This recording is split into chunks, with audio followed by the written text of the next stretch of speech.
Okay, so we left off last time with this sketch that we'd made.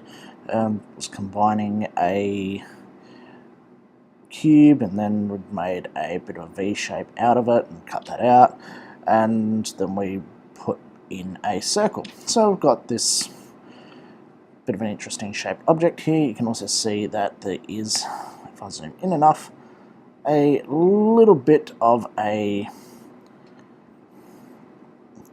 triangle here. So what I'm going to do first, I'm just going to try and trim this up a little bit just to tidy it up. So one thing that when you're making your own sketches, you may find that this kind of thing will happen. So you can see now that I've trimmed that all of this becomes one. If you try to, in fact, let's do it. And I'll show you what's going to happen here. So we're going to extrude this, and I'm going to extrude this entire thing. So I'm going to zoom out. And to extrude, there's a couple of ways I can do it. I can either go create and extrude up here, or press E. In my case, I'm just going to press E, and you'll notice that this extrude panel comes up here. Now, the way in which this is going to extrude is in the direction of the arrow. So if I click and drag the arrow, you can see it's coming out this way. But if I wanted to go the other way, I've just got to drag it back. And you'll notice that as I do it, the numbers change to negative. So this way positive, this way negative. It's taking it from whichever way, so from this plane or face here, it's taking it as in what would be the positive direction.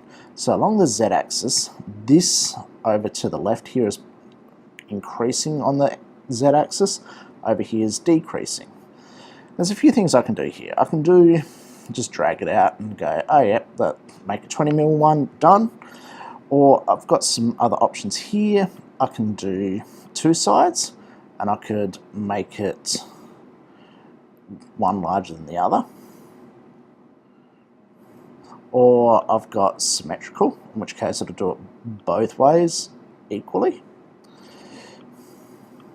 Or I can extend it to an object or to all if I wanted to. Most of the time you're just going to do to distance, unless you specifically want to do to a particular object. If you've got another object sitting out here, you can extrude all the way to that. We can also change the taper angle if we wanted to. So if I go, alright, let's do a 20-degree taper angle, you can see that as it extrudes, it's actually increasing it. And this is I'm going to do this one first just to demonstrate the little point that I was talking about before. You can see as I do this that this side here has this bit of a kick up here, but this side doesn't. Now I'm just going to click cancel and zoom in on this top bit here.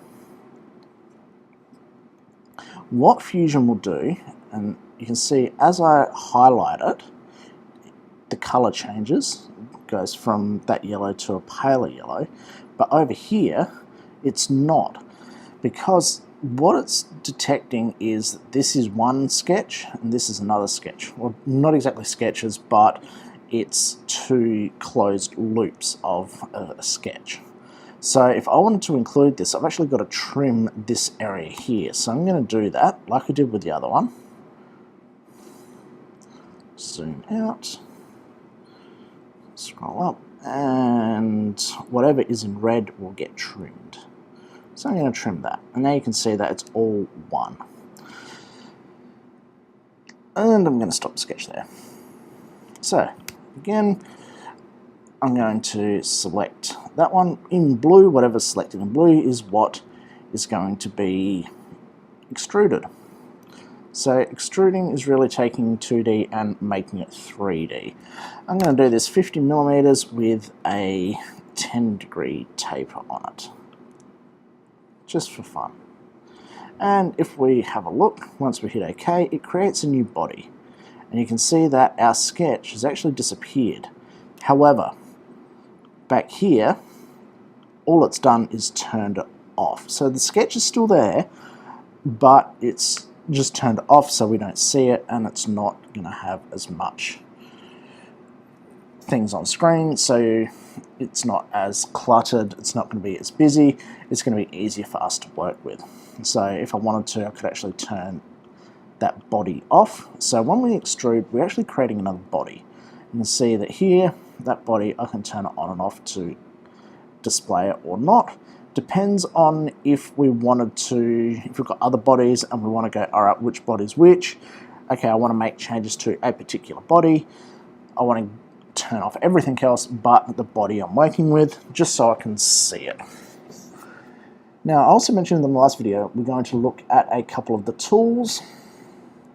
You can see if I look at it from the front, that's what it's come out like. So under Modify, I have Phillip and Chamfer. So the fillet is going to be the first one we're going to play with, and I'm going to grab this line here, and I could also, if I wanted to, grab this edge over here. So let's grab both of them, and let's do a 5.5mm. Oh, that's probably not the greatest. Let's do a 1. And you can see what a fillet does is it makes the edges rounded. So instead of it being nice and pointy, it's rounded those edges off for me. So I could do it to that one. I could, let's leave that on tangent. I could also do it to this one as well if I wanted to. Oh. Sometimes this will throw up errors. Let's go fillet again. Let's grab this edge, and I'm just going to fillet that. And you can see as I increase, it will obviously get larger and larger and larger until it gets to a point where it can't actually go any further, and you're going to get this error that's down the bottom right hand corner.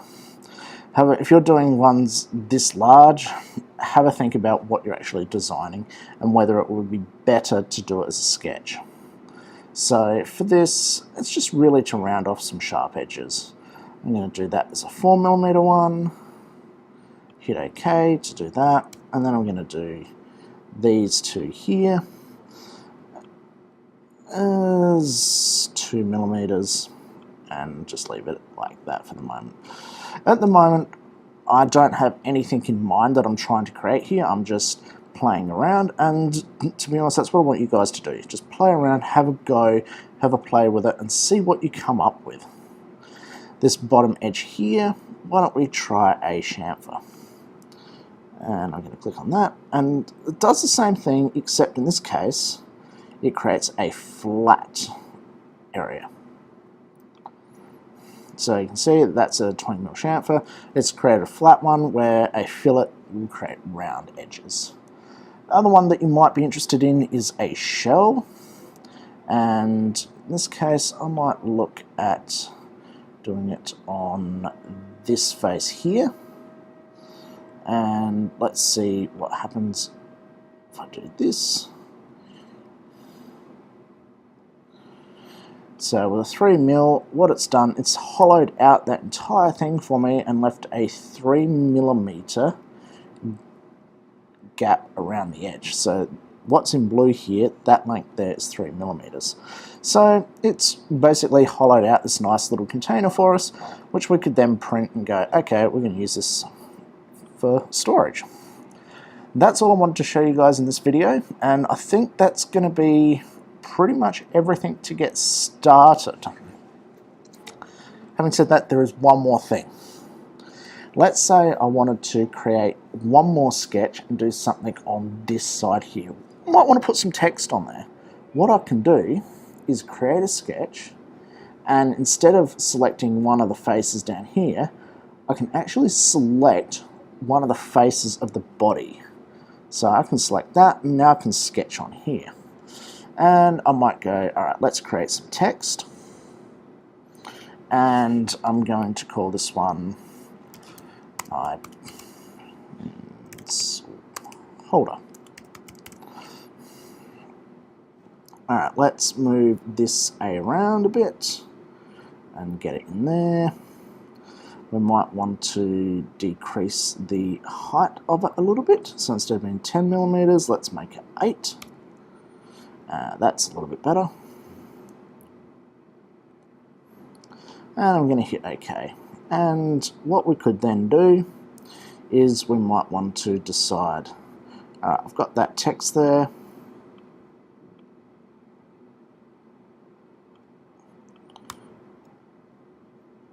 Oh, let's turn that back on. And I can then make that text stand out. Now, as I'm extruding this onto or extruding it from a sketch that is on another surface, I've got this operation here where I can join or I could cut it. Joining is easy. It's just going to join it together and it's going to be all one body. What if I wanted to cut? What this will do, if I go back this way, you can see it's making it red, and I'm going to go OK. And what that's done is cut out a hole in this face here that we've now got. So even though it's backwards that way, we can do it that as well. So we could make it stand it out from this face here, or we could cut it in and actually cut out the text in that. Alright, you've got enough skills now to go on and do the skills tasks that are listed there. Have a bit more of a play around for the rest of the lesson. Just play around, make some more shapes, have some play around. Then you're going to go on with those skills tasks, which are going to form a bit of a formative assessment task, so I can see how your skills are progressing. From there, you have your first summative assessment item. So make sure that you go through, you do your skills tasks, upload your screenshots of those so I can see how you're progressing. I've also got some physical versions of what you've got to print out as well, so ask me if you want to see those. Thanks for watching, and we'll see you next time.